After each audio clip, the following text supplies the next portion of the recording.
Ano po difference ng low temp, smart, and hypercharging? Okay, so ang tinatanong niya is all about the 3 charging modes nitong ating hawak na phone ngayon, no? This is the Infinix Hot 60 Pro Plus, and kung di ka pa familiar sa phone na to, isa to sa mga newest phones from Infinix, and ang kanyang main selling point is yung kanyang very slim design, lightweight, and then yung kanyang screen is curved na AMOLED screen. So anyway, to answer the question, no, sige, try natin siya i-charge ngayon. Pakita ko sa inyo yung kanyang 3 charging modes. Nagagana lang po yan pag ang ginagamit natin is yung kanyang original na charger or ibang alternative chargers na compatible sa charging protocol ng Infinix, Tecno, and Itel. Kagaya nitong brand new na 120 watts na charger natin dito. So, try natin siya i-charge.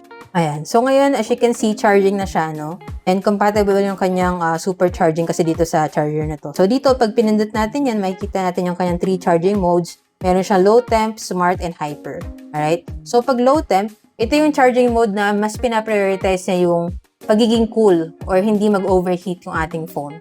And so, less priority siya dun sa fast charging. So, pag ito yung ginamit mo, syempre, mas healthy siya sa phone natin kasi hindi siya mag-iinit.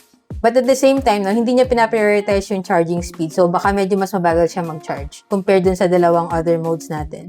Yan. So, pag ganito yung ginagamit natin, around 1 hour siya mag-charge or maybe more than that. Depende na rin sa temperature ng room kung nasaan tayo. Kasi naka-apekto rin po yan sa charging speed. Yan. So, now, pag naman smart charging, ito po yung balance ng pagiging cool ng phone natin or hindi niya pag-overheat and yung fast charging ability niya. Ayan. So, parang binabalance niya yung dalawa. Pag nagiinit na siya, medyo babagalan niya yung pag-charge. Ngayon, pag naman malamig, bibilisan niya. Parang ganun siya. Automatic siya. Para siyang AI technology. So, usually po, ito yung ginagamit ko. Kasi parang mas healthy rin siya sa battery natin. Para sure tayo na hindi siya nagiinit habang charge. And then, at the same time, mabilis din siya mag-charge. Pag ganitong mode yung ginagamit, around 1 hour, minsan less than 1 hour. Depende po sa room temperature. And then, the last one is yung hypercharging. Ito naman, pag yung nagmamadali ka talaga and kailangan mong mabilis talaga siya mag-charge. So, gamitin mo to if mas priority mo yung fast charging over dun sa pag-maintain ng coolness ng ating phone.